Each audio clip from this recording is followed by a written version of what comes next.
అందరికీ నమస్కారం అండి. నేను మీ జగదీష్ టెంకాయల. బీజేపీ కళ నెరవేరబోతుందా పవన్ కళ్యాణ్ గారి ద్వారా అంటే అవుననే సమాధానం చెప్తున్నాయి రాజకీయ వర్గాలు. 2026 తమిళనాడు ఎలక్షన్స్లో బీజేపీ ఎలాగైనా పాగా వేయాలని చూస్తుంది. అలా బీజేపీ పాగా కోసం చూస్తున్నప్పుడు నిజంగా పవన్ కళ్యాణ్ గారు బీజేపీకి ఒక వజ్రాయుధంలో దొరికారు. పవన్ కళ్యాణ్ గారు ప్రపంచం ఎలా ఉంటుందో మనం 2024 ఆంధ్రప్రదేశ్ ఎన్నికల్లో చూసాం. అలాగే మన మహారాష్ట్ర, నిన్న కర్ణాటకలో కూడా పవన్ కళ్యాణ్ గారి ప్రపంచానికి నిజంగా ఎక్కడ పవన్ కళ్యాణ్ గారు వెళ్ళి ప్రచారం చేసినా కూడా అక్కడ బీజేపీ అభ్యర్థులు ఘన విజయం సాధించారు. దీంతో బీజేపీ ఇంకా ఆలస్యం చేయకుండా పవన్ కళ్యాణ్ గారిని తమిళనాడు రాజకీయ రంగంలోకి దింపారు.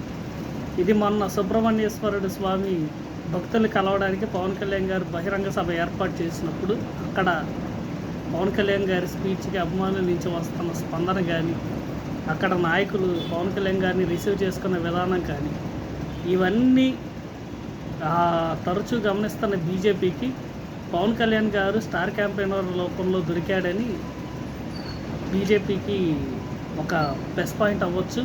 అలాగే అక్కడ 2026 ఎన్నికల్లో త్రిముఖ పోటీ నడవబోతుంది.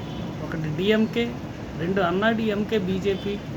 ఎంత లేదనుకున్నా ఇళయ దళపతి విజయ్ గారి ప్రపంచం టీవీకే పార్టీ కూడా ఒక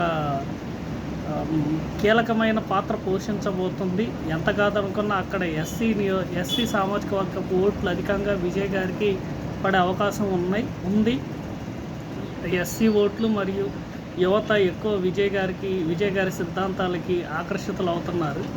ఇప్పుడు దాకా ద్రవిడ అనే పార్టీ పేరు లేకుండా స్థాపించిన మొదటి పార్టీ తమిళ వెట్రి కళగం. ఆ పాయింట్ల మీద కూడా ప్రజలు కొంచెం విజయ్ గారికి అట్రాక్ట్ అవుతున్నారు. సో ఇవన్నీ పరిస్థితుల్ని అంచనా వేసుకున్న బీజేపీకి పవన్ కళ్యాణ్ గారు ఒక వరంలో దొరికారు.